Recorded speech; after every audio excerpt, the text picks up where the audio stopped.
Check that out.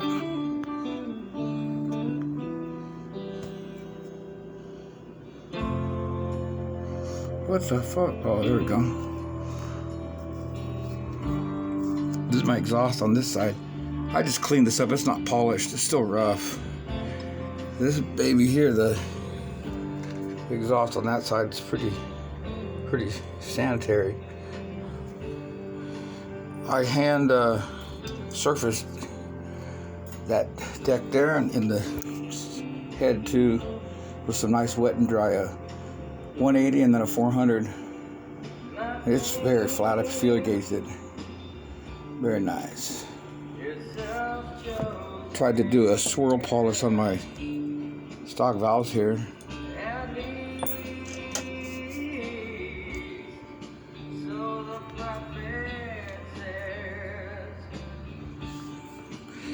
And I'm experimenting with these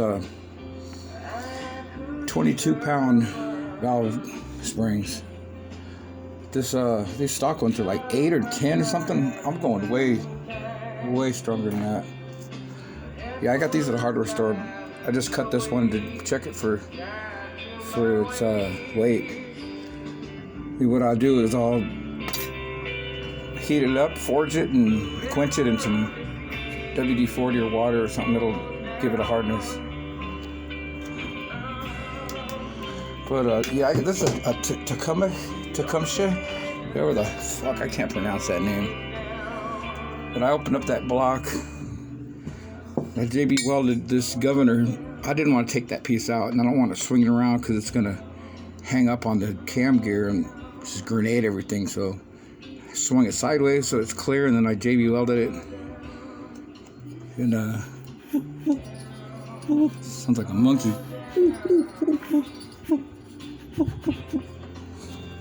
Yeah, this motor is surprisingly, for 19 years old, it is in damn good shape. These people must have never cut their grass. They must have had a gardener or something, but this thing cleaned up real nice. Inside was just sanitary, so nice. Got me another carburetor, 12 bucks. I'm gonna use a 3/4 inch, nice brand new drill bit. In that center section in there that shrinks down to about 15 millimeter, I've gouged all that out. So it's gonna be this 22 inches straight on through. I'm gonna completely disassemble it first and take the jet little pipe there out that you can see the brass piece down there. This crazy little tube here, this is just basically shoot raw gas when you hit the plunger. Poop to give it a little squirt so it goes. Yeah, this thing's gonna run strong. I'm gonna cut this fucker here. It's going on a bicycle. It's gonna be it's a 5 horsepower, but with the little mods and stuff I've been doing, it was a vertical shaft, and I welded a little splash rod onto the connecting rod bolt. It does a nice job, boy. It comes down like an inch from the bottom down here. It's gonna splash the crap out of that oil. It's gonna be everywhere. And tell you what I got going here. I got a centrifugal clutch right here. I got to put it back together. It's gonna go in here, boom, and on this gear here is gonna go on the inside. I'm gonna gouge it out here, but basically I'll have a centrifugal clutch running this belt. That's a timing gear, and I got a nice big one for the back. It's like I bought it for my gas bicycle, and I just didn't like how that fucker slipped so much. It pissed me off. So what I'm doing is, you know what? I might just make me a rack on the front of my bike. Mount this sucker up there. Mount that big pulley onto the spokes, and have a 2-wheel drive bike. Kind of want to have this one here geared higher than the other motor that I have, and the whole purpose would be, once I get rolling at 30, 35 with the other bicycle gas motor. Then I want to fire this sucker up and have it take off from there and just sustain me at that higher speed than that. Give me 6 horsepower, pulling me along at about 50 down Ventura Boulevard, all the way from Thousand Oaks. Shit, I'll be in downtown LA in about 20 minutes, or else I'll be in the back of a police car for running red lights. So yeah, I'm kind of nutty on bikes. I got this. This is one thing that I use when I'm rolling around at night. $5 on eBay. This fucker's good. It's a flash for a camera, but what I do is I have it on handlebars and I keep it energized like that. And when I'm going through an intersection and I think someone don't see me, bam, I hit it. Wakes people up, man. They get the hell out of the way.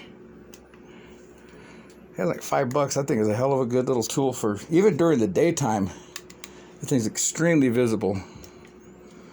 If someone don't see you doing that, well, God, I guess you deserve to get run over. But anyways, I'm just talking a bunch of crap. What I really want to do is build myself a 3-wheeler, a trike out of a steel frame. I got this little $100 70 watt or 70 amp stick welder. It works pretty good. I customized the power cord. I took a big long extension, cut it into 4 pieces, and braided it. So basically four 12 gauge wires, goes all the way down to almost a 1/0.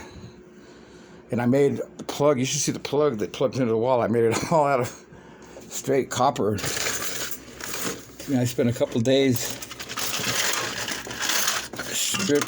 cut down some copper stuff that I had, annealed it, stuff like this.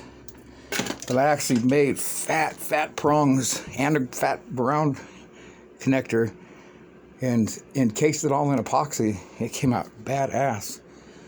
That 1/0 wire connected to that hella fat copper plug that I made. That thing really sparks well compared to how it was when I first got it.